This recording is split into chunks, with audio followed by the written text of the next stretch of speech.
क्या हो गया? पता नहीं गुरुजी, बहुत परेशान हूँ मैं। योग करते हैं योग? नहीं गुरुजी, योग नहीं करते?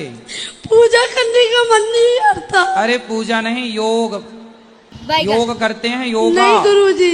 फिर नहीं करते तो रोना सही है, फिर रोती रहो ऐसे ही। भागवत देखती हूँ। भागवत देखती हो ठीक है, पर योग करो, बीमारियों से बचना है तो योग आसन, सूर्य नमस्कार की 12 आसन है, सवेरे सवेरे जाग कर थोड़ा योग करो, खान पान ठीक करो, रोने गुरुजी से काम अपना ना होगा। आशीर्वाद दो मुझे। आशीर्वाद तो है पर गुरुजी मेरी भाभी आपको देख रही है, अरे उनको राधे राधे भाभी बोलो। भैया छोड़ो, पहले ये बताओ कि योग करोगी कि नहीं? हाँ जी गुरुजी। क्या करोगी? योग। कैसे?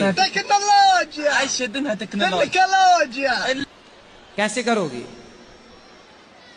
आता है योग करना? नहीं गुरुजी। फिर कल से कैसे करोगे जब आते नहीं है तो? सुबह उठ के कर लूंगी गुरुजी।